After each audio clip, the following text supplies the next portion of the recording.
والفرقانه الحميد أعوذ بالله من الشيطان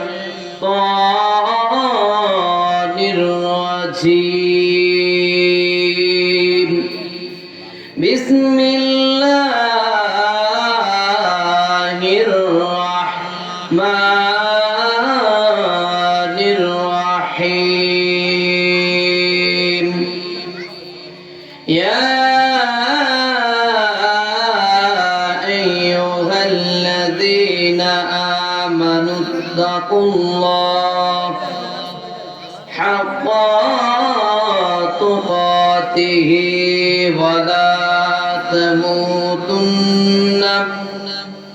ولا تموتن إلا وأنتم مسلمون صدق الله المولى العظيم وصدق رسوله النبي الحبيب الكريم في شان حبيبه ومحبوبه مخبرا وآمرا إن الله وملائكته يصلون على النبي يا أيها الذين آمنوا صلوا عليه وسلموا تسليما اللهم صل على مولانا محمد وعلى آل سيدنا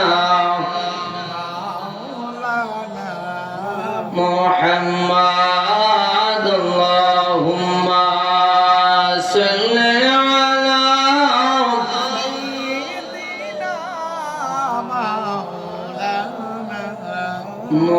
محمد وعلى آل سيدنا لا إله إلا الله لا إله إلا الله لا إله لا إله لا إله لا إله لا إله إلا الله لا إله এই কালিমার প্রচারেতে আসলেন নবী এই দরাতে এই কালিমার প্রচারেতে আসলেন নবী এই ধরাতে কত কষ্ট দিনে রাতে কত কষ্ট দিনে রাতে করলেন নবী সাল্লাল্লাহু আলা লা ইলাহা ইল্লাল্লাহ লা ইলাহা লা ইলাহা ইল্লাল্লাহ লা ইলাহা নাই আমল কোন সাধনা যখন জিজ্ঞাসা করবে রাব্বানা নাই আমল কোন সাধনা যখন জিজ্ঞাসা করবে রাব্বানা আপনি সারা মোদের বাঁচার আপনি সারা মোদের বাঁচার কোন উপায় থাকবে না লা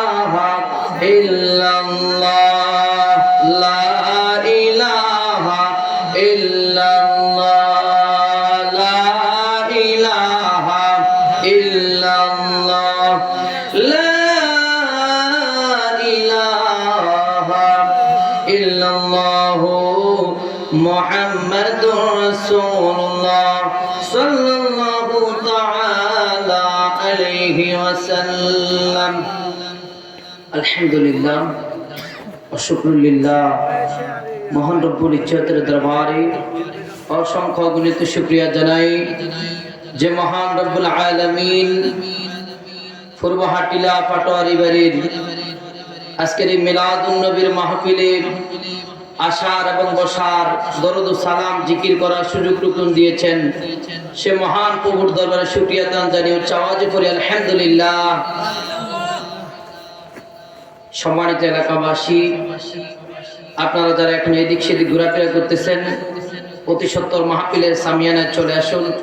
বিশেষ করে পাটোয়ারি বাড়ির আপনারা যাদের উদ্যোগে আজকের এই মাহফিল, আপনারা যদি বাড়িতে মাহফিল দিয়ে বাড়িতে বসেই থাকেন, প্যান্ডেলে না আসেন, তাহলে এই মাহফিল দিয়ে আপনাদের সার্থক হবে না। যদি মাহফিলের প্যান্ডেলে না বসে কোনো কিছু শ্রবণ না করতে পারেন, আজকে নিজের জীবনের গুনাহগুলো মাফ না করাতে পারেন, এবং কবরবাসীরা আপনাদের দিকে চেয়ে আছে যে আমাদের বাড়ির মানুষগুলো মাহফিল দিয়েছে আমাদের কবরে ইহসানি হওয়ার জন্য, অথচ আমাদের বাড়ির মানুষগুলো যাচ্ছে না মাহফিলে, দুঃখজনক। সেজন্য আপনাদেরকে বলবো, আপনারা মাহফিলের সামিয়ানায় চলে আসুন, অযথা সময় নষ্ট করবেন না। আলহামদুলিল্লাহ ওয়া শুকরুলিল্লাহ। মুআজ্জাজ মুকাররম ওয়াজিবুল ইহতিরাম মুসল্লিয়ান কিরাম, আজকের এই মাহফিল যারা আয়োজন করলো আর আমরা যারা আজকে শরীক হব, মূল মকসুদ থাকবে, মূল উদ্দেশ্য হবে যে আল্লাহ রাব্বুল আলামিনের রেজামন্দে হাসিল। যদি মাহফিলের উদ্দেশ্য থাকে যে মানুষকে দেখানোর জন্য, অথবা আমরা মাহফিল দিলাম মানুষ শুনাম এবং দুর্নাম উভয়টাই বলবে বা আনন্দ ফুর্তি করলাম, বা এটাই নয়। একটা মাহফিল অ্যারেঞ্জমেন্ট করতে অনেক টাকার প্রয়োজন হয়, অনেক কষ্ট অনেক শ্রমের বিনিময়ে একটা মাহফিল করতে হয়। তো আপনারা আজকে যারা মাহফিল দিচ্ছেন আপনাদেরকে মোবারকবাদ জানাই। তার সাথে সাথে মাহফিল তখনই সার্থক হবে যখন এই মাহফিলটিকে হেদায়েতের বাণী নিয়ে আপনার ঘরে নিয়ে যাবেন, কোরআনের আলো নিয়ে আপনার ঘরে জেলে দিবেন, হাদিসের আলো নিয়ে আপনার ঘরে সুন্নতের নববীর অনুসারে আপনার পরিবার পরিজনকে চালাবেন, জান্নাতের পথে আপনি সুগম হবেন, তখনই আজকের এই মাহফিলের সার্থকতা আসবে। তাই আবার উদাত্ত আহ্বান করেছি, আপনারা অতি সত্তর মাহফিলের সামিয়ানায় চলে আসুন। আল্লাহ রাব্বুল আলামিন কালামে হাকীমের মধ্যে ইরশাদ করেন, ও আমার বান্দারা তোমরা শোনো, আমি তোমাদেরকে জানিয়ে দেই, ইয়া আইয়ুহাল্লাযীনা আমানু তাকুল্লাহ, ও ঈমানদারের দল, তোমরা যারা ঈমান আনয়ন করেছো, আমি আল্লাহ তোমাদেরকে জানিয়ে দেই, ইত্তাকুল্লাহ, আমি আল্লাহর ভয় করে প্রবেশ করাও, আমি আল্লাহকে ভয় করো, হাক্কা তুকাতিহি, ভয় করার মতো ভয় করো। কেমন ভাবে ভয় করব? আমার আল্লাহ রাব্বুল আলামিনের হাবিব সরকার মদিনা রাহমাতুল লিল আলামিন নবী হাদিসে মুবারকের মধ্যে আমাকে আপনাকে জানিয়ে দেয়, আমার উম্মতেরা শোনো, আল্লাহকে কেমন ভয় করার মতো ভয় করবা, হাক্কা তুকাতিহি, ভয় করার মতো ভয়। কেমন ভয়? বলে জানবি কেরাম আমার আল্লাহকে যেমনি ভাবে ভয় করেছিল আল্লাহর নবীগণ দ্বীন ইলাহি আল্লাহর একাত্মবাদের প্রচার করতে গিয়ে তিনারা যতটা সতর্কতা অবলম্বন করেছে, না জানি কোন বেয়াদবির কারণে আমাদের নবুয়তের দপ্তর থেকে আমাদের নাম কাটা যায় কিনা, এইরকম কঠিন হুঁশিয়ারি ভাবে তিনারা যেমনি করে ভয় করেছিল, তিনারা যেমনি করে খৌফে লাহিত অটল ছিল। ও দুনিয়ার জমিনের মানুষ, তোমাদেরকে আমি জানিয়ে দেই, তোমরা ওইভাবে আমার আল্লাহকে ভয় করো। যদি আজকে পূর্বহাটিলার মানুষগুলো আমার আল্লাহকে ভয় করত, কবরের আযাবকে ভয় করত, জাহান্নামের আগুনকে ভয় করত, অন্তরে যদি আল্লাহর ভয় থাকতো, তাহলে আমার মনে হয় না কেউ আজকের এই মাহফিল ছেড়ে নিজের ঘরে অবস্থান করবে, মাহফিল ছেড়ে বাজারের মধ্যে অবস্থান করবে।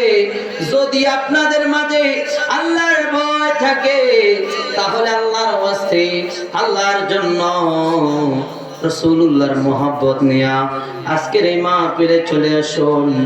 মুআজ্জিজ মুকাররম মুসল্লিয়ানে কেরাম, আজকের এই মাহফিলের মর্তবা কেমন? আপনি যদি একটি ভালো কাজ করেন, আমার আল্লাহ রাব্বুল আলামিন কোরআনুল কারীমের মধ্যে ইরশাদ করেন, ও আমার বান্দারা শোনো, আমি তোমাদেরকে জানিয়ে দেই, ইসলামের মধ্যে একটি কল্যাণমূলক কাজ যেই ব্যক্তির দ্বারা সংগঠিত হবে, আমি রাব্বুল আলামিন ওই একটা কল্যাণ কাজের কারণে, একটা নেকির আমল করার কারণে আমি রাব্বুল আলামিন আমার ওই বান্দার আমল নামায় 10 নেকি তো দিব, 10টা গুনাহ মাফ করে দিব, এবং 10টা মর্যাদা আমি তাদেরকে দান করব। শুধু তাই নয়, আজকে যে আমরা এই মাহফিলে দরুদ শরীফ পাঠ করলাম, এই দরুদ শরীফের অনেক মর্তবা আপনারা শুনেছেন, কিন্তু আজকে আমরা একটা মর্তবা আপনাদেরকে শোনাবো। আমি আপনি একদিন চলে যাব, আমি আপনি চলে যাওয়ার পর আমার আপনার মৃত্যুর পরে কেমন ভাবে দরুদ শরীফের কারণে আমার আপনার মর্যাদা বৃদ্ধি হবে। আমার নবী রাহমাতুল লিল আলামিনের একজন আত্মা গোলাম ছিল, হযরত শেখ শিবলি রাহমাতুল্লাহি আলাইহি। তিনি একদিন যখন সফরে বের হয়ে গেলেন তার সন্তানকে নিয়ে,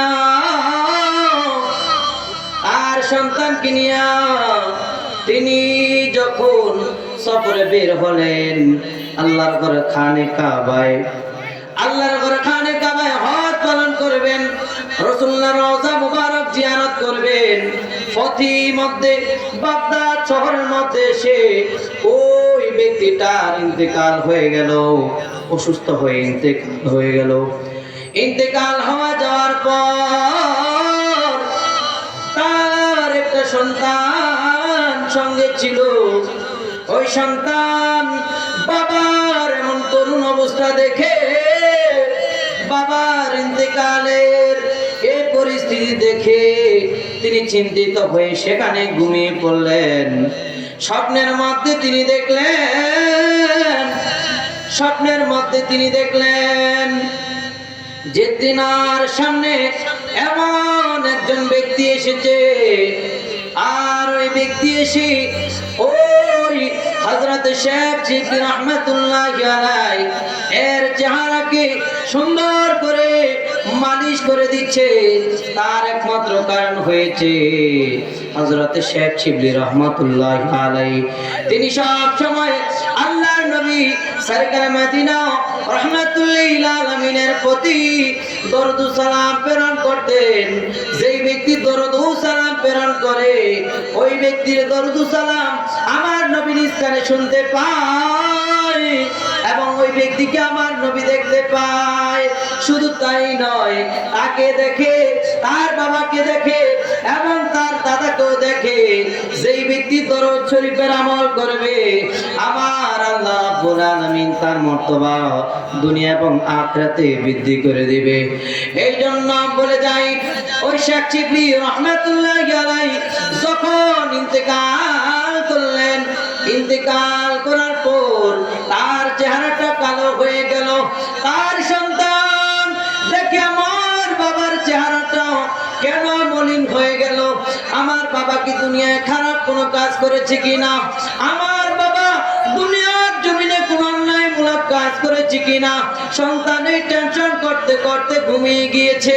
ঘুমের ঘরে স্বপ্নে দেখলো একজন ব্যক্তি আমার এই আল্লাহর ওলি এসে চেহারার মধ্যে মালিশ করে দেয়, তার চেহারাটা নূরে নূরান্বিত হয়ে গেল। হযরত শেখ শিবলির ছেলে ডাক দিয়ে বলে, আপনি কে? বলে, আমাকে তুমি চিনবা না, আমি হচ্ছি নূরের নবী, রাহমাতুল লিল আলামিন নবী, যেই নবীর প্রতি হযরত শেখ শিবলি রাহমাতুল্লাহি আলাইহি দিন নাই রাত নাই সর্বাবস্থায় যেখানে যেত আমি রাসূলুল্লাহর প্রতি দরুদ ও সালাম প্রেরণ করত। জোরে বলুন সুবহানাল্লাহ। আমি আমার সেই গোলামকে সাক্ষাৎ দেওয়ার জন্য, যদিও ক্ষণিকের জন্য তার চেহারা মলিন হয়ে যায়, আমি তার চেহারায় নূরের ঝিলিক লাগানোর জন্য আমি রাসূলুল্লাহ রোজা মুবারক থেকে এখানে চলে আসলাম, সাথে সাথে তোমাকেও দিদার দিয়ে দিলাম। জোরে বলেন সুবহানাল্লাহ। মুআজ্জাজ মুকাররম, ওই শেখ শিবলি রাহমাতুল্লাহি আলাইহির সন্তান হঠাৎ ঘুম থেকে জাগ্রত হয়ে দেখলেন যে এখানে আমার বাবার লাশের পাশে তো আমি ছিলাম, আর কেউ তো ছিল না আমার বাবার লাশের পাশে। এখন তো দেখতেছি এখানে হাজার হাজার মানুষ জামায়াত হচ্ছে আমার বাবার জানাজা দিবে। সকাল হয়ে গিয়েছে, আমার বাবার জানাজা পড়াবে, এমন সময় দেখলো অনেক মানুষ। সেই ছেলে আশ্চর্যান্বিত হয়ে গেল, কারণটা কি? কারণটা কি? রাতে স্বপ্নে দেখলাম আর আমার বাবার লাশের পাশে বাগদাদ শহরের অনেকগুলো ব্যক্তি আসলো। কারণটা কি? কারণটা কি? আমার আল্লাহ জিবরাইল আলাইহিস সালাতু ওয়াস সালামের মাধ্যমে ওই শেখ শিবলি রাহমাতুল্লাহি আলাইহির দাফন এবং কাফন জানাজায় উপস্থিত হওয়ার জন্য ওই ফেরেশতার মাধ্যমে ফেরেশতা নিযুক্ত করে মানুষের মধ্যে এলান করে দিল, শুধু একমাত্র তার এই মর্তবা হয়েছে আমার নবী রাহমাতুল লিল আলামিন সরকার মদিনার দরুদ ও সালাম প্রেরণ করার কারণে। জোরে বলুন সুবহানাল্লাহ। তা আমরা আজকে যারা এখানে আসলাম, দরুদ শরীফ পড়লাম। এই দরুদ শরীফ পড়লে আমাদের দুনিয়াতে লাভ এবং আখিরাতেও আমাদের মর্যাদা বৃদ্ধি হবে। সেই জন্য আপনারা এখনো যারা বাহিরে আছেন ভিতরে চলে আসুন। তো আল্লাহ রাব্বুল আলামিন কালামে হাকিমের মধ্যে বলল, আমাকে ভয় করার মতো ভয় করো। আমার আল্লাহকে কেমনে ভয় করব? আমার আল্লাহর ভয় কেমনে আমাদের অন্তরে পয়দা করব? ও আমার পূর্বহাটি এলাকার ভাই বাবারা, আমি আপনাদেরকে জানিয়ে দেই, যার অন্তরে আমার আল্লাহর ভয় থাকবে, যার অন্তরের মধ্যে খাওফ এলাহি থাকবে, তার দ্বারা জীবনেও গুনাহের কাজ সংগঠিত হবে না। ও আমার বাবারা, আমরা যদি আল্লাহর ভয় আমাদের অন্তরে পয়দা করাতে পারি, তাহলে আমাদের দ্বারা জীবনে কখনো গুনাহের কাজ সংগঠিত হবে না।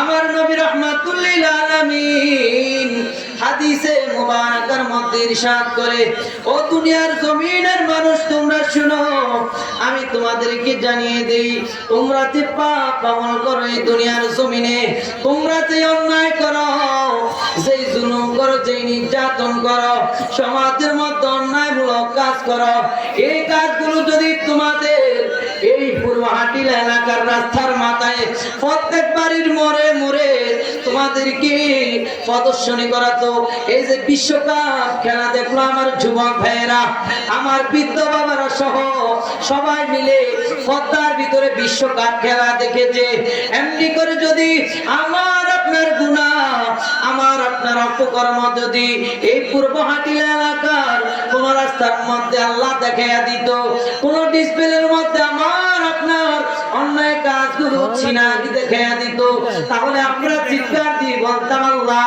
ও রব্বে কারীম, মাবুদ মাওলা, আপনি আমাদেরকে লজ্জা দিয়েন না, আল্লাহ আপনি আমাদেরকে লজ্জা দিয়েন না, আল্লাহ আপনার এই জমিনের মাটিটা বেদ করে দেন, আমরা আর এই দুনিয়ার জমিনে থাকবো না। কারণ আমার অপকর্মের ব্যাপারে আমার সমাজের মানুষ জেনে গিয়েছে, আমার আর এই সমাজে থাকার অধিকার নাই, মানুষকে চেহারা দেখাইবো কিভাবে? এইরকম যদি আমার আল্লাহ করতো, তাহলে আমরা আল্লাহর কাছে ফরিয়াদ করতাম, আল্লাহ আমরা জমিনে থাকবো না, আমাদেরকে মাটির নিচে দাফন করে দেন। ও আমার এলাকার বাবারা, আমার আল্লাহ কত দয়ার এবং মায়ার, তারপরে আমার আল্লাহ রাব্বুল আলামিন আমার আপনার গুনাহ প্রকাশ করে না। আল্লাহ বলে আমি গফুর গফফার, আমার এক নাম হচ্ছে সাত্তার। আমি রব্বুল আলামিন আমার বান্দাকে অতি দয়া করে এবং মায়া করে বানিয়েছি। আমার বান্দা যদি কোনো অপরাধ করে আমি আল্লাহ তাকে অবকাশ দেই, আমি আল্লাহ তাকে ছাড় দেই, তবে ছেড়ে দিব না। আমি রব্বুল আলামিন তাকে সাময়িক সময়ের জন্য আমি তাকে অবকাশ দেই। সে যদি ওই সময়ের মধ্যে আমি রব্বুল আলামিনের দিকে ডাইভার্ট হয়ে চলে আসে, তাহলে আমি আল্লাহ রব্বুল আলামিন তো কুরআনুল কারীমের মধ্যে ঘোষণা করে দিলাম আর রহমানির রহিম, আমি আল্লাহ দয়ালু, আমি আল্লাহ ক্ষমাশীল, আমি আমার বান্দাকে ক্ষমা করে দিব। জোরে বলুন সুবহানাল্লাহ। শুধু তাই নয়, আমার রব্বুল আলামিন বলে আমার বান্দা যখন আমার কাছে ক্ষমা চায়, ক্ষমা চাইলে আমি আল্লাহ কেমন খুশি হই সেটা হাদিসে মুবারাকার মধ্যে আমার নবী বলে। আমার নবী বুখারীর হাদিসের মধ্যে ইরশাদ করে, ও দুনিয়ার জমিনের আমার উম্মতরা তোমরা শোনো, আমি নবী তোমাদেরকে জানিয়ে দেই, যে ব্যক্তি দুনিয়ার জমিনে অন্যায় করেছে, অপরাধ করেছে, পাপাচার করার পর আমি রব্বুল আলামিনের দরবারে এসে আমি আল্লাহর কাছে হাত তুলে দিয়ে দোয়া করে, অথবা দুনিয়ার কোন আল্লাহ ওয়ালাদের মজলিসে যায়, আলেম ওলামায়ে কেরামের মজলিসে যায়, দ্বীনি কুরআন ও হাদিসের আলোচনার মজলিসে গিয়া আমার আল্লাহর কাছে যদি ক্ষমা চায়, আমি আল্লাহ রব্বুল আলামিন কেমন খুশি হই জানো? আমার আল্লাহ এমন খুশি হয়ে যায়, আমার নবী বুখারীর হাদিসের মধ্যে বর্ণনা করে, একজন ব্যক্তি একটা মরুভূমির মধ্যে গিয়া, কোন একটা মুসাফির মরুভূমির মধ্যে গিয়া তার যদি একটা উটকে হারিয়ে ফেলে, ওই উট হারানোর পর তার কাছে যত কষ্ট লাগে, ওই কষ্টটা ওই সময় লাঘব হয়ে যায় যেই মাত্র না সে তার হারানো উটটা খুঁজে পায়। ওই ব্যক্তি হারানোর পরে খুঁজে পাইয়া যে খুশি হয়, তার মতো খুশি আর দুনিয়ার জমিনে কেউ হতে পারে না। আমি আল্লাহ রাব্বুল আলামিন ঘোষণা করে দেই, ও হাবিবুল্লাহ আপনি আপনার উম্মতদেরকে জানিয়ে দিন আমি আল্লাহ কেমন খুশি হই। ওই ব্যক্তি তার হারানোর পরে আবার খুঁজে পাইলে যেমন খুশি হয়, আমি রব্বুল আলামিন আমার কোন বান্দা যদি গুনাহ করিয়া অন্যায় করে অপরাধ করে আমি আল্লাহ দরবারে হাত তুলে অন্যায় বিনয় করে, আমি রব্বুল আলামিন তার চাইতে অধিক খুশি হই। জোরে বলুন সুবহানাল্লাহ। মুআজ্জাজ মুকাররম, তাই আমাদের এই গুনাহ মাফের জন্য আজকের এই মজলিসে আসতে হবে। শুধু তাই নয়, আমি আপনি যে অন্যায় কাজ করি, এই অন্যায় কাজ আপনি যে অন্যায় করেন, আপনার স্ত্রীর সঙ্গে আপনি থাকেন, আপনার স্ত্রী জানে না, বাবা সন্তান একসাথে থাকে, বাবা মা একসাথে থাকে, কিন্তু একজন আরেকজনের গুনাহের খবর জানে না, একজন আরেকজনের গুনাহের খবর জানে না, অপকর্মের খবর জানে না। যদি সমাজের মানুষ আপনার অপকর্মের খবর জানতো, যদি সমাজের মানুষ আমার অপকর্মের ব্যাপারে জানতো, আমার গুনাহ সম্পর্কে জানতো, সমাজের মানুষ আমাকে আপনাকে শ্রদ্ধা করতো না, সমাজের মানুষ আমাকে আপনাকে অ্যাভয়েড করে চলতো, সমাজের মানুষ আমাকে আপনাকে এড়িয়ে চলতো, আমাকে তাজিম করতো না, আপনাকে তাজিম করতো না। আমার আল্লাহ আমার দোষ গোপন রেখেছেন। ওই রব্বুল আলামিন বলে, ও আমার বান্দারা শোনো, আমি তোমাদেরকে জানিয়ে দেই, তোমরা যেই অপকর্ম করো, যদিও দুনিয়ার কোনো মানুষ জানে না, কিন্তু আমি রব্বুল আলামিন কিন্তু একজন আছি জানি। আমার আল্লাহ বলে, ইন্নাহু আলিমুম বিযাতিস সুদূর। দুনিয়ার জমিনের কোন মানুষ দেখুক বা না দেখুক, দুনিয়ার কোন মানুষ শুনুক বা না শুনুক, দুনিয়ার কোন মানুষ অবগত থাকুক আর না থাকুক, তোমার সমস্ত ব্যাপারে আমি রব্বুল আলামিন জানি। অতএব খবরদার, খবরদার, যখন অন্যায় করবা, অপরাধ করবা, ওই সময় একটা খেয়াল তোমার অন্তরে যেতে আসে, আমাকে দুনিয়ার জমিনের মানুষ দেখে না, দুনিয়ার মানুষ আমার গুনাহের ব্যাপারে জানে না, দুনিয়ার মানুষ আমার রাতের অন্ধকারে অন্যায়ের খবর জানে না, আমার গুনাহের সময়ের খবর জানে না, কিন্তু আমার রব্বুল আলামিন জানে, আমার আল্লাহ জানিয়ে দিয়েছে। আমার নবী হাদিসে মুবারাকার মধ্যে বলে, ও আমার উম্মতরা শোনো, অমাবস্যার রজনীতে যদি কোনো ব্যক্তি অন্যায় করে, অথবা অমাবস্যার রজনীতে যদি একটা ছোট পিপিলিকা, ওই পিপিলিকা যদি একটা পাথরের মাঝখানে থাকে অথবা পাথরের নিচে থাকে, ওই পাথরটা অতিক্রম করতে পাথরের উপর দিয়ে সে যখন বিচরণ করে, বিচরণ করার পরে ওই পাথর দিয়ে যাওয়ার সময় তার যে হাত পা রয়েছে, সে যে হাঁটার সময় ওই পিপিলিকার পা রয়েছে, পিপিলিকার পা কিন্তু আমরা আপনারা দেখি না, অথবা পিপিলিকা যে হাঁটে সেটার পায়ের দাগটা কিন্তু আমি আপনি যদি এই দুনিয়ার জীবনের, এই দুনিয়ার জমিনের অনুবীক্ষণ যন্ত্র দ্বারা আমি আপনি সেটাকে পরীক্ষা করি তাহলে দেখতে পারবো না। কিন্তু আমার নবী বলে, ওই রাতের অন্ধকারে একটা পিঁপড়া যখন বিচরণ করে তার পায়ের দাগগুলো আমার রব্বুল আলামিন আরশ আজিম থেকে জমিনে দেখে। জোরে বলুন সুবহানাল্লাহ। তাহলে আমার আপনার অপকর্মের ব্যাপারে আল্লাহ জানে কি জানে না? সেই জন্য গুনাহ যখন করব আমরা একটু হুঁশিয়ার থেকে গুনাহ করতে হবে।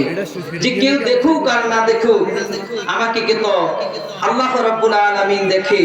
তারপর আমার রব্বুল আলামিন আমাকে আপনাকে জানিয়ে দেয়, বান্দা তোমরা এই দুনিয়ার জমিনে যত অন্যায় করতেছ, অপরাধ করতেছ, আমি তোমাদেরকে ক্ষমা দিচ্ছি। তোমরা ক্ষমা চাইলেই আমি রব্বুল আলামিন তোমাদেরকে ক্ষমা করে দেই। আমি তোমাদের জন্য গফুর ও গফফার, তোমাদের গুনাহ ক্ষমা করার জন্য আমি রব্বুল আলামিন বসে থাকি, যে আমার বান্দাগুলো কখন আমার কাছে ক্ষমা চাইবে আমি রব্বুল আলামিন তাকে ক্ষমা করে দিব। আমার রব্বুল আলামিন কোরআনুল কারীমের মধ্যে যে বলেছে, হাক্কা তুকাতিহি, ভয় করার মতো ভয় করো, ওয়ালা তামুতুন্না, আর তোমরা মৃত্যুবরণ করিও না, ইল্লা ওয়া আনতুম মুসলিমুন, মুসলমান না হয়ে তোমরা কবরে আসবা না। জোরে বলুন নাউজুবিল্লাহ। আল্লাহ বলে মুসলমান না হয়ে কবরে আসিও না। তো আমরা যে এখানে বসলাম, আমরা মুসলমান না বাবা? একটু জোরে আওয়াজ দেন, আমরা মুসলমান কিনা? আমার আল্লাহ বলে, ও দুনিয়ার জমিনের মানুষ, তোমরা মুসলমান বটে, সমাজে শিক্ষক আছে, ভালো শিক্ষক আছে, সমাজে চেয়ারম্যান আছে, ভালো চেয়ারম্যান আছে, সমাজে মেম্বার আছে, ভালো মেম্বার আছে, সমাজে গুণীজন আছে, সমাজে ভালো গুণীজন আছে, সমাজে এমপি আছে, ভালো এমপি, সমাজে ভালো মন্ত্রী মিনিস্টার আছে, সমাজে অনেক ভালো মানুষ আছে। কিন্তু আমি রব্বুল আলামিন জানিয়ে দেই, ওই এই দুনিয়ার জমিনে খাঁটি মুসলমানের অভাব। আল্লাহ কেন আপনি এই কথা বললেন? আমার আল্লাহ বলে, মুসলমান আছে, তবে ভালো মুসলমানের অভাব, খাঁটি মুসলমানের অভাব। আল্লাহ কেমন খাঁটি মুসলমান? আমার আল্লাহ বলে, এই দুনিয়ার জমিনের মানুষগুলো নিজেকে মুসলমান দাবি করে, নিজেকে ইমানদার দাবি করে, কিন্তু মুসলমানিত্বের কোনো কাজ নাই, ইমানদারিত্বের কোনো কাজ নাই। আমি যে নিজেকে মুসলমান দাবি করতেছি, আমি নামাজ আদায় করি না। আল্লাহর হুকুম হচ্ছে তোমরা যারা ঈমান আনয়ন করবা, ঈমান আনয়ন করার পর 5 ওয়াক্ত নামাজ আদায় করবা। ইন্নাস সালাতা কানাত আলাল মুমিনিনা কিতাবাম মাওকুতা, নির্দিষ্ট সময়ে নির্দিষ্ট নিয়মে যারা মুসলমান জাতি, যারা আল্লাহর উপর বিশ্বাস করে, রাসূলুল্লাহর প্রতি বিশ্বাস করে, আখিরাতের প্রতি বিশ্বাস আনয়ন করে, আল্লাহর কিতাবের প্রতি বিশ্বাস আনয়ন করে, আমি আল্লাহ তাদেরকে দৈনিক 5 ওয়াক্ত নামাজ ফরজ করে দিয়েছি। ওই আমার মুসলমান বান্দারা তো নামাজ আদায় করে না। আমার বান্দাকে ভালো কাজের আদেশ দিয়েছি, আমার বান্দা ভালো কাজ করে না। আমার বান্দাকে হজ করার জন্য আমি সমর্থ দিয়েছি, আমার বান্দা হজ করে না। আমার বান্দাকে যাকাত দেওয়ার জন্য আমি আল্লাহ তাগিদ দিয়েছি। অসংখ্য গণিত সম্পদের মালিক হওয়ার পরেও আমার বান্দাটা যাকাত আদায় করে নাও। আমি আল্লাহর আদেশকে লঙ্ঘন করে যায়, আমি আল্লাহ বললাম ডানে যাও, আমার বান্দা যায় বামে। আমি আল্লাহ বললাম ফারিকুন ফিল জান্নাত ওয়া ফারিকুন ফিস সাঈর। আমি আল্লাহ একটা জান্নাতের রাস্তা রেখেছি, আর একটা জান্নাতের রাস্তা রেখেছি, আর একটা জাহান্নামের রাস্তা রেখেছি। আমার বান্দাকে আমি প্রতিনিয়ত জান্নাতের রাস্তায় ডাকি, আমি আমার বান্দাকে জান্নাতের রাস্তায় ডাকি, কিন্তু আমার বান্দা জান্নাতের রাস্তার দিকে যেতে চায় না। আমার বান্দা প্রতিনিয়ত জাহান্নামের দিকে চলে যেতে চায়। এই দুনিয়ায় দেখেন আপনি, আমি এখন মাহফিলে আসলাম, অনেকে মাহফিল সাজাইছে টাকা পয়সা খরচ করে, এবং কি মাইকে অ্যানাউন্স করে দিয়েছে, আমি আপনি শুনছি, কিন্তু আমার আপনার এই শোনা আমাকে হেদায়েতের কানে শোনা হয় না, আমি আপনি ভালো করে শুনি না, আমার আপনার অন্তরে হেদায়েত নাই, সেই জন্য আজকের মাহফিলে আসতে পারি নাই। কিন্তু দেখেন একজন মুরব্বী আর সন্তানের সময় এই দুনিয়ার জমিনে চলতে ফিরতে পারতো না, বাবা অনেক কষ্ট করে সন্তানকে বিদেশে পাঠিয়েছে, বিদেশ থেকে সুন্দর একটা চাদর পাঠিয়েছে, একটা টর্চ লাইট পাঠিয়েছে, বলছে বাবা আপনি তো অনেক কষ্ট করেছেন, আপনি আমাদের জন্য অনেক শ্রম দিয়েছেন, বাবা আপনাকে আর কষ্ট করতে হবে না, আপনার সন্তান বিদেশের জমিনে অনেক টাকা পয়সা ইনকাম করে, ও বাবা আপনি শুধু নামাজ পড়বেন, আল্লাহর ঘর মসজিদে গিয়ে 5 ওয়াক্ত নামাজ আদায় করবেন, আপনাকে একটা চাদর কিনে দিলাম, একটা সোয়েটার কিনে দিলাম, ও বাবা আপনাকে একটা টর্চ লাইটের ব্যবস্থা করে দিলাম। কিন্তু আমার এলাকার মুরব্বী বাবারা সন্তানের এই কথা শোনার পরেও আমার আল্লাহ রাব্বুল আলামিনের আদেশকে পালন করে না, শুকরিয়া তো আদায় করে না। সন্তান বলছে বাবা আপনার কাজের প্রয়োজন নাই, আপনি খাইবেন দাইবেন 5 ওয়াক্ত নামাজ পড়বেন, সন্তানদের শরীরটা যাতে সুস্থ থাকে, বিদেশের জমিনে যাতে একটু ভালো করে কাজকর্ম করতে পারে, আপনি শুধু এই দোয়াটা 5 ওয়াক্ত নামাজ পড়ে পড়বেন। কিন্তু আমার মুরব্বী আব্বারা কি করে জানেন, গ্রাম এলাকায় তো থাকি দেখি আমার মুরব্বী আব্বারা আসরের নামাজ হলে আসরের নামাজের টাইমে এসে বের হয়ে দোকানে বসে, দোকানের সময়ে ওই দোকানের মধ্যে গল্প গুজব করতে থাকে। আমার নবী বলে এই দুনিয়ার জমিনে সবচেয়ে উত্তম জায়গা হলো মসজিদ, আর সবচেয়ে খারাপ জায়গা হলো বাজার দোকানপাট। আমার মুরব্বী বাবা সেখানে এসে বসে, মুয়াজ্জিন যখন আযান দেয় ওই বাবা মসজিদে যায় না, আরেকজন বলে আযানের সময় হয়েছে, নামাজের সময় হয়েছে, আপনি একটু নামাজে আসুন, বলে তুমি যাও আমি একটু পরে আসবো, এমনি করে এক কাপ চা খায়, ওই দোকানদার টিভিটাকে আস্তে বন্ধ করে দেয় অথবা সাউন্ড কমিয়ে দেয়, এমনি করে আযানের পর আবার চালু করে দেয়। আমার মুরব্বী আব্বা আবারও টিভি দেখতে থাকে, এমনি করে মাগরিব গেল, এশা গেল, সেই মাত্র তার খিদা লেগেছে, বাড়িতে চলে যায়, এমনি করে আড্ডাবাজি করতে করতে আমার আপনার সমাজের মুরব্বী বাবার সময়টা কাটিয়ে দেয়। আল্লাহ রাব্বুল আলামিনের এই দুনিয়ার জমিনে নামাজকে প্রাধান্য দেয় না, নামাজ আদায় করে না। এই জন্য আমার নবী বলে ও আমার উম্মতরা শুনো, তোমরা বাজারে একটু কম কম যাইবা, দোকানে একটু কম বসবা, কারণ হলো কি সেখানে গীবত হয়, সেখানে মানুষের পর চর্চা করা হয়, সেখানে নিন্দা করা হয়। হাসরের ময়দানে বুখারীর হাদিস দ্বারা প্রমাণ পাওয়া যায়, হাসরের ময়দানে একজন ব্যক্তির আমলনামা যখন ওজন দিবে, ওজন দেওয়ার পর ওই ব্যক্তি দেখবে তার বিশাল পাহাড়ের মতো, এমন বিশাল পাহাড়ের মতো তার আমল, তার জীবনে আমল আর আমল, আমল আর আমল, আমল আর আমল, জীবনে নামাজ ত্যাগ করে না, হজ বাদ দেয় না, যাকাত দেওয়া বন্ধ করে না, পরের খেদমত করা বন্ধ করে না, সমাজের মানুষের উপকার করা বন্ধ করে না, সমস্ত তাসবিহ তাহলিল সব কিছু আদায় করেছে। কিন্তু একটা পর্যায়ে গিয়ে দেখা গেল মিজানের পাল্লায় যখন তার আমলগুলো ওজন দিল, আমলগুলো ওজন দেওয়ার পর ওই ব্যক্তি দেখলো সে জান্নাতের অধিবাসী হয়ে যাচ্ছে, তার তো আমল, তার তো আমল, কিছুক্ষণ পরে তার আমল নামা থেকে কর্তন করতে করতে দেখবে যে তার পাহাড় পরিমাণ আমল ছিল, নেক ছিল, ওই নেকিগুলো অন্যদিকে চলে গিয়েছে। কারণটা কি? কারণটা কি? ওই ব্যক্তি ডাক দিয়ে বলবে এ ফেরেশতা, তোমার কাছে আমি একটা প্রশ্ন জানতে চাই। বলে কি প্রশ্ন জানবা? বলে আমার নেকিমতি যখন ওজন করলাম দেখলাম আমার আমল পাহাড় সম পরিমাণ, আমার পুণ্য পাহাড় সম পরিমাণ। এখন আমার আমল আস্তে আস্তে কমে গেল কেন? কয় আরো কমে যাবে। কয় কমতে কমতে কেমন কমবে? কয় এমন হয়ে যাবে শেষ পর্যন্ত তোমার আমল মানুষকে ভাগাভাগি করে দেওয়া শেষ। এখন তোমার শরীরের গোস্তগুলো একের পর এক খুলে খুলে দিব। ওই ব্যক্তি জানতে চাইবে কেন আমার শরীরের গোস্তগুলো খুলে খুলে দিবা? কয় তোমার কাছ থেকে মানুষ পাওনা আছে। কয় কি পাওনা আছে? কয় তোমার খেয়াল নাই ওই যে পাটোয়ারি বাড়িতে মাহফিল হয়েছিল, ওই মাহফিলের মজলিসে তুমি যাও নাই, কিন্তু দোকান পাতে বসে চায়ের আড্ডার মধ্যে বসে বাজারে বসে বন্ধু বান্ধবীর পাল্লায় পড়ে অন্য মানুষের গীবত করেছ, অন্য মানুষের দুশ্চর্চা করেছ।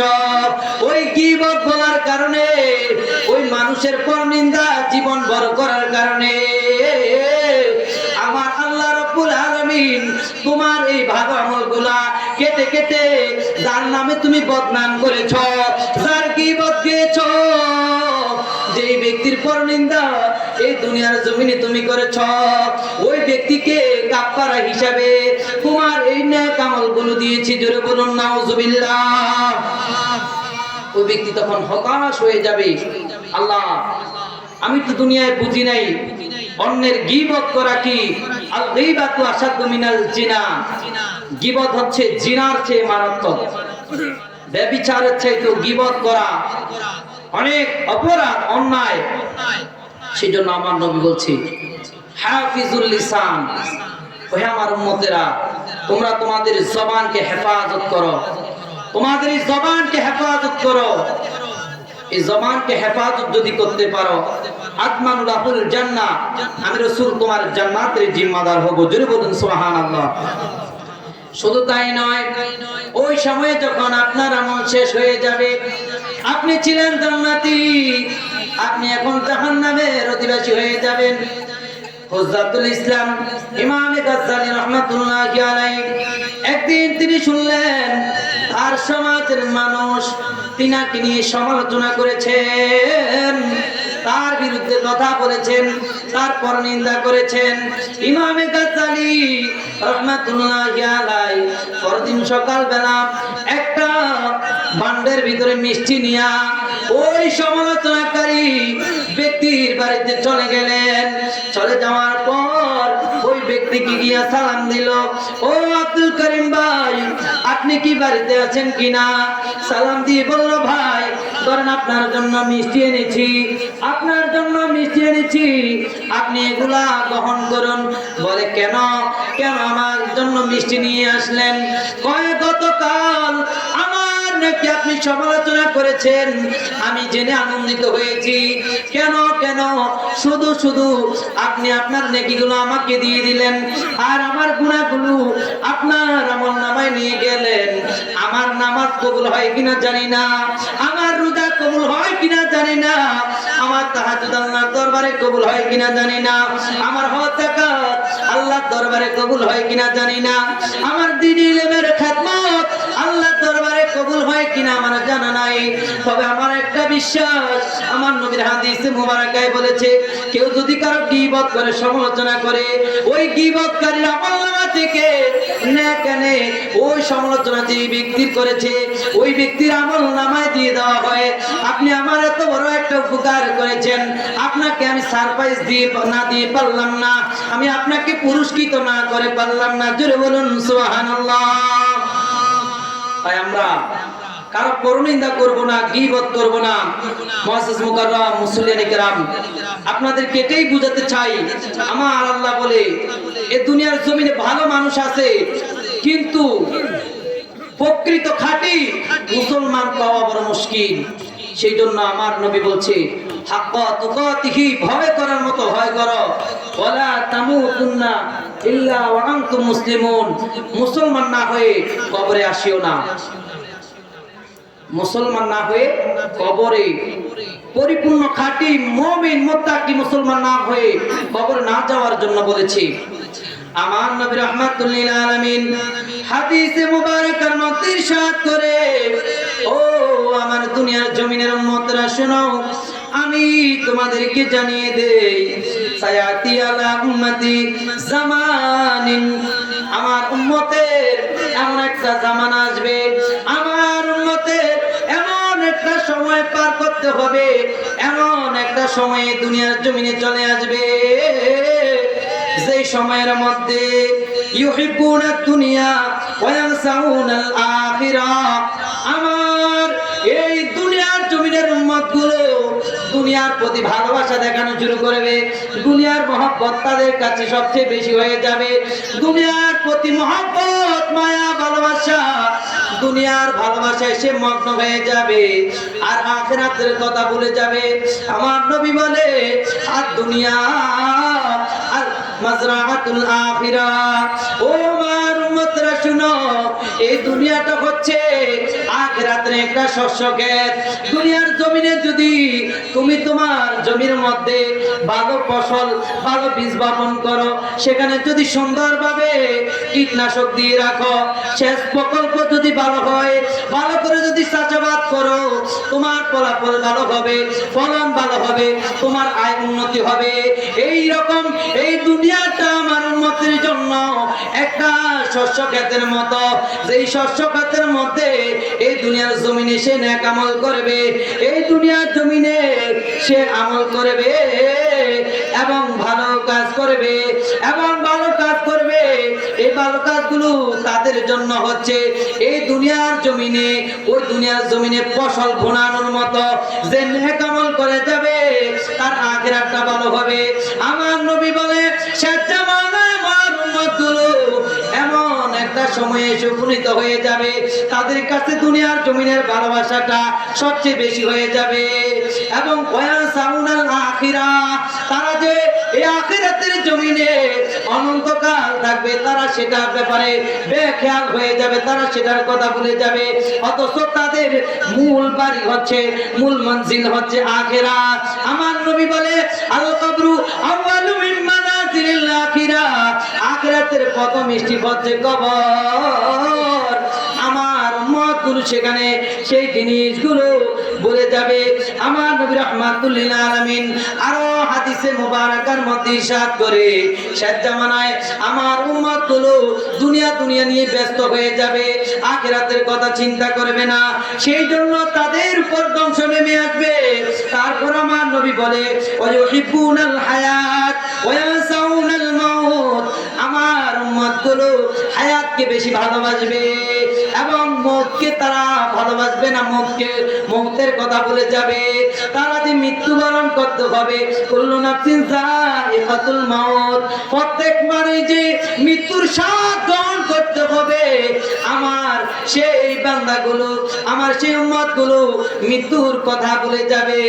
অথচ আমি আল্লাহ রাব্বুল আলামিন কোরআনুল কারীমের মধ্যে ইরশাদ করে দিলাম, ও আমার বান্দারা, ও তোমরা শুনে রাখো, আমি রব্বুল আলামিন তোমাকে যখন সৃষ্টি করেছি, তার আগে তোমার মওতকে সৃষ্টি করেছি। তোমার কোথায় মওত হবে, তুমি কখন মৃত্যু বরণ করবা, আমি আল্লাহ সেটা নির্ধারণ করেছি।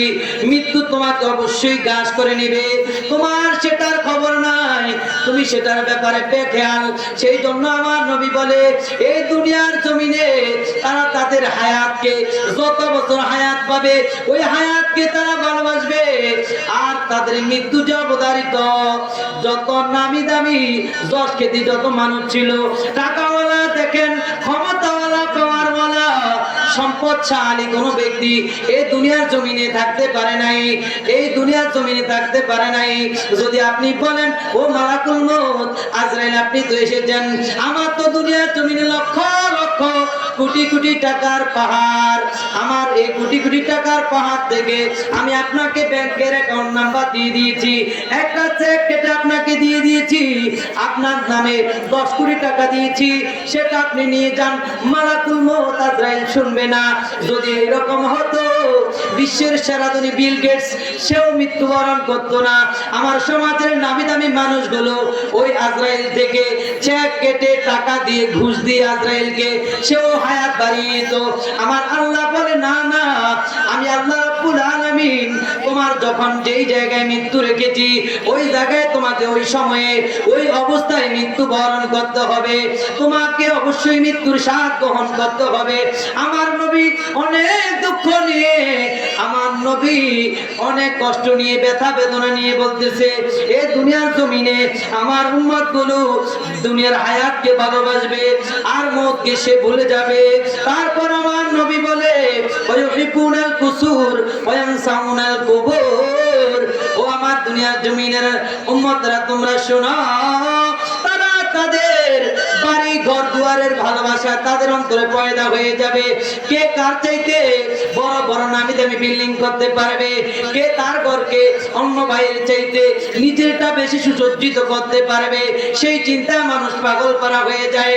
মানুষ সেই প্রতিযোগিতা লেগে যায়, কিন্তু তার আসল ঘর যে কবর, ওই কবরের কথা মানুষ ভুলে যায়। সেই জন্য আমার উম্মতগুলো হালাক হয়ে যাবে। আমার উম্মতগুলো শেষ জামানায় এসে আমি নবী কিয়ামতের আলামত বলে যাই, তারা দালান কোঠা নিয়ে পাগল হয়ে যাবে। আসল ঘর যে তার কবর, ওই কবরের কথা সে চিন্তা করবে না। অথচ আমার নবী হাদিসে মুবারাকার মধ্যে বলে ও দুনিয়ার জমিনের উম্মতরা শোনো, আমি নবী রাহমাতুল লিল আলামিন তোমাদের জন্য ঘোষণা করে দেই, আমি তোমাদের জন্য ঘোষণা করে দেই, আমি রাহমাতুল লিল আলামিন এত বড় পাওয়ারফুল হয়েও, আমি খাতামুন নবীন হয়ে, ইমামুল মুরসালিন হয়েও আমি যখন কবরের পাশ দিয়ে যাই তখন আমি চিন্তা করি শুধু তাই নয়, হযরত ওমর রাদিয়াল্লাহু তাআলা একদিন কবরের পাশে গিয়ে হঠাৎ করে হাউমাউ করে কান্নাকাটি করা শুরু করলো। তিনি যখন ওজোর দাঁড়ায় কান্নাকাটি শুরু করে দিলেন, কান্নাকাটি করার কারণে ওই সাহাবায়ে কেরাম জিজ্ঞেস করে, ও আমিরুল মুমিনিন, খলিফাতুল মুসলিমিন, আপনি পৃথিবীর শাসক হয়ে আপনি এইভাবে কেন কান্না করেন? আপনার কি কোনো কিছুর অভাব বা আপনার মনে কি কেউ কষ্ট দিয়েছে? ওমর ফারুক আযম বলে, না না না, আমার মনে দুনিয়ার জমিনে কেউ কষ্ট দেয় নাই, আমার মনে কেউ আঘাত দেয় নাই। তবে আমি যখন কবরের পাশে যাই আমি চিন্তা করি দুনিয়ার জমিনে আমরা কত বালাখানার মধ্যে থাকি। ওই শুনেছি আমার নবী হাদিসে মুবারাকা বর্ণনা করেছে, কেউ যদি গুনাহ নিয়ে কবরে যায় ওই কবরের মাটি এমন ভাবে ওই গুনাহগারকে কবরের মধ্যে চাপ দিবে। আমার নবী দুইটা হাত এমন করে দিল যে ডান পাজরের হাড্ডি বামে চলে যাবে, বাম পাজরের হাড্ডিগুলো ডানে চলে যাবে। জোরে বলুন নাউজুবিল্লাহ। হযরত ওমর জিনার জীবনে তাহাজ্জুদ কাজা নাই, আশারায়ে মুবাশশারা জান্নাতের সুসংবাদ প্রাপ্ত সাহাবীদের মধ্যে একজন, ওই তিনি কবরের ভয়ে এমন কান্নাকাটি করে যে আমার নামাজ, আমার রোজা, আমার হজ যাকাত এগুলার ব্যাপারে আমি নিশ্চয়তা দিতে পারি না, আমার কবরের অবস্থা কি হবে আমার জানা নাই। কবরের ভয়ে আমি খলিফাতুল মুসলিমিন হযরত ওমর অজর দ্বারা কান্না করতেছি।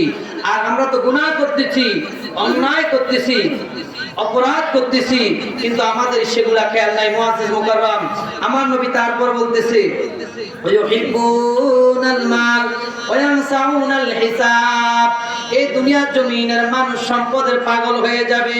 হাসরের ময়দানে যে তাকে ওই সম্পদের ব্যাপারে হিসাব দিতে হবে। কোন ব্যাপারে তোমার কোন খাতে ব্যয় করেছো?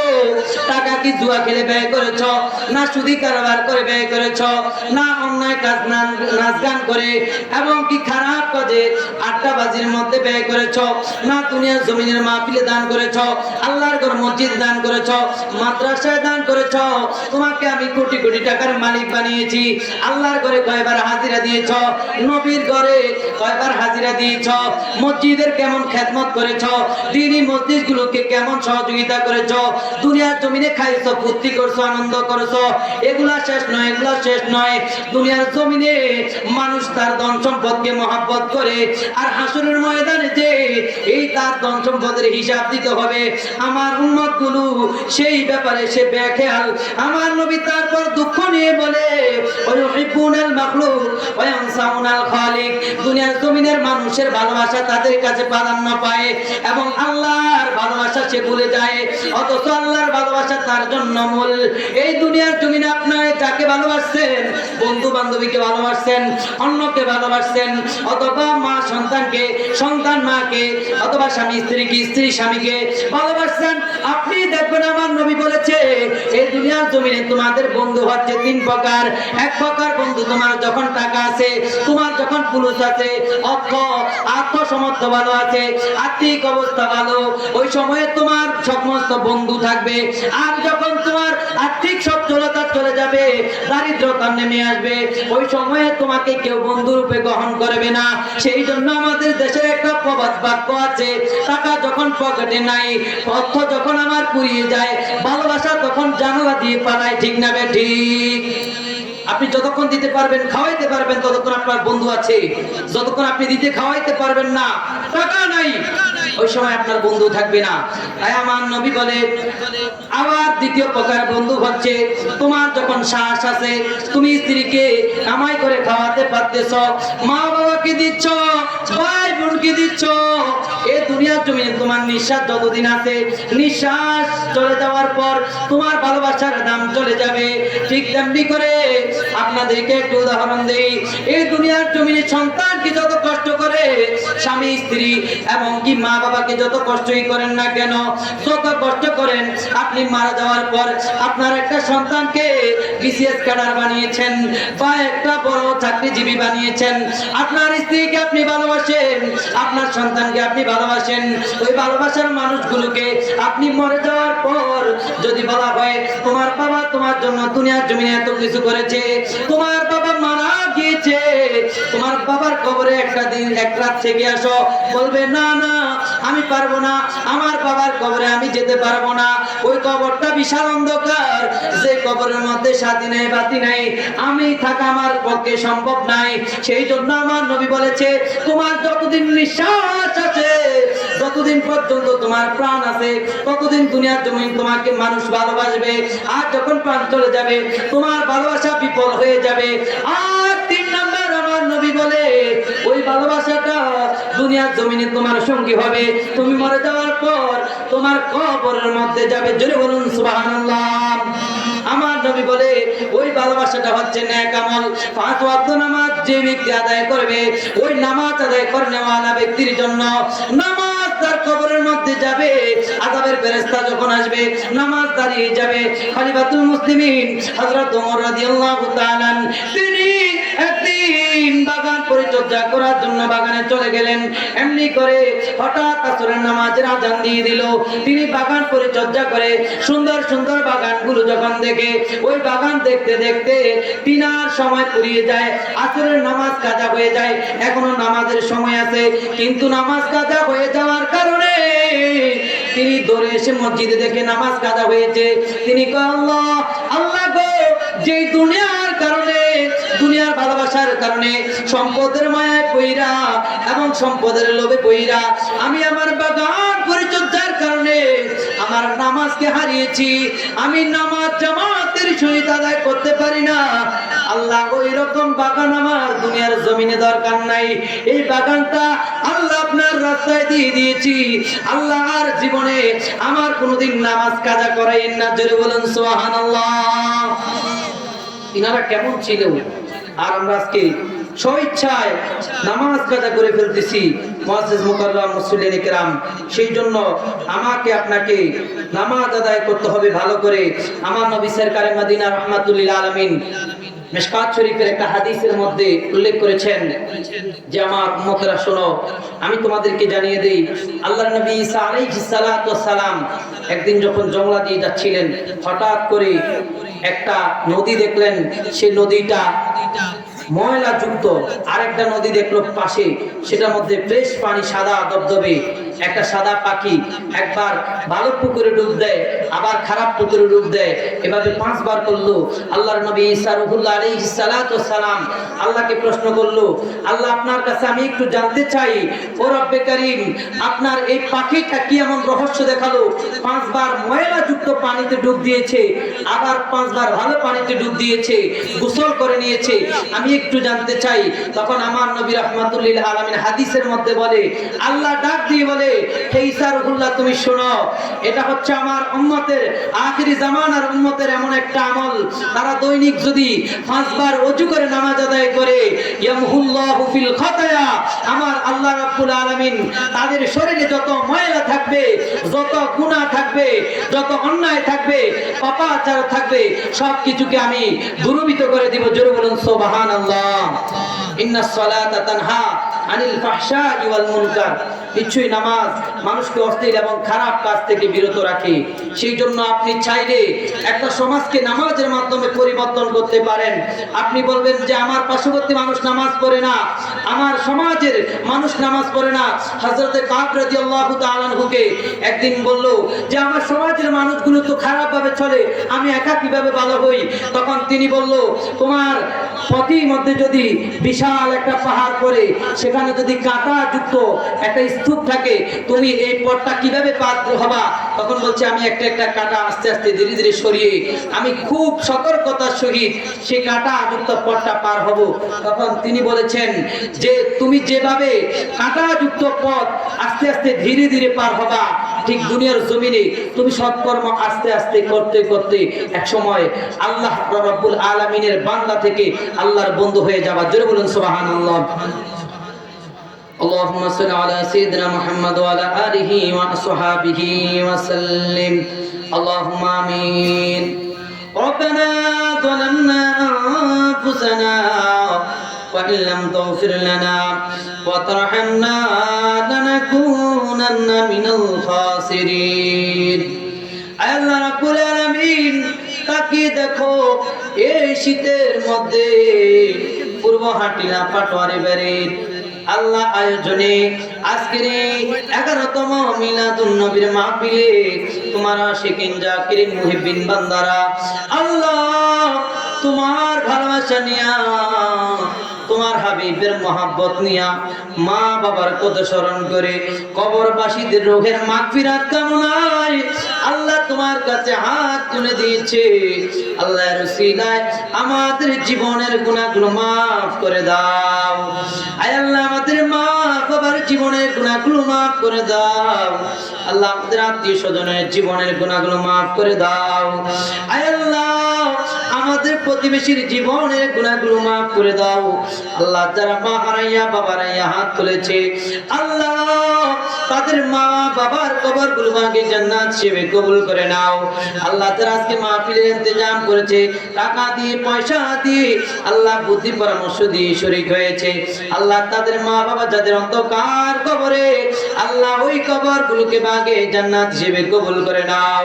আয় আল্লাহ এইবারের গুরুস্থানে আল্লাহ প্রত্যেকের কবরের আযাবকে মাফ করে দাও। আয় আল্লাহ প্রত্যেকের কবরটা জান্নাতের বাগিচা হিসেবে কবুল করে নাও। আল্লাহ কবরে জান্নাতি হাওয়া, জান্নাতি খাওয়া, জান্নাতি লেবাস পরিয়ে দাও। আল্লাহ যে সমস্ত ভাইরা বিদেশের জমিনে আছে, আল্লাহ সহি সালামত থাকার তৌফিক দান করে দাও। আল্লাহ কামাই রুজির মধ্যে বরকত দান করে দাও। ও মা বোনেরা, সন্তানের জন্য, স্বামীর জন্য সব সময় দোয়া করবেন। তারা প্রবাসে থেকে অনেক পরিশ্রম করে অনেক দূরে মা হারাইয়া বাবাকে ছেড়ে, স্ত্রী পরিজন ছেড়ে, সন্তানদেরকে ছেড়ে বিদেশের জমিনে তোমাদের সংসার পরিচালনার জন্য অনেক কষ্ট করে সর্বাবস্থায় নামাজ পড়ে তাদের জন্য দোয়া করবা।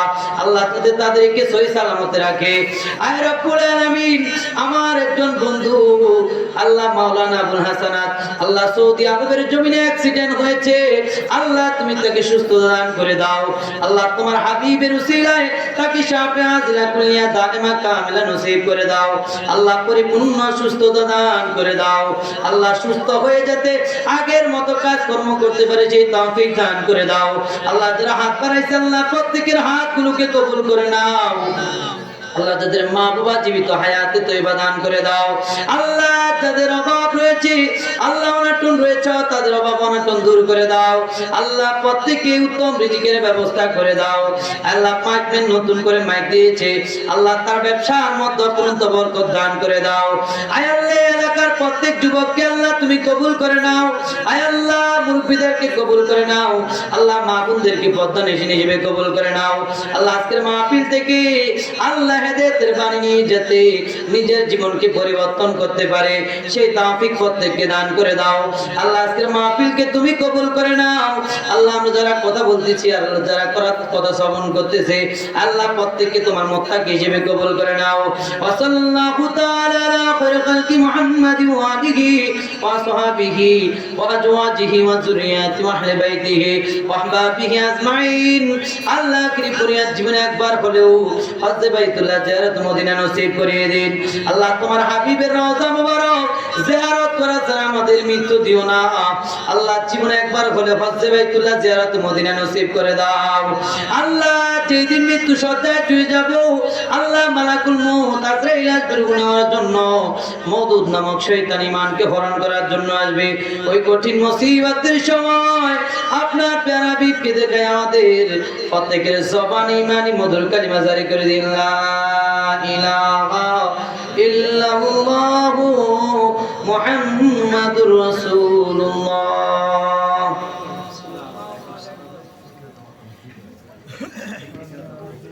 মাশাআল্লাহ, মারহাবা। এতক্ষণ পর্যন্ত আমাদের পূর্বহাটিলা উত্তরপাড়া জামে মসজিদের খতিব সাহেব এত চমৎকার আলোচনা করার জন্য আমরা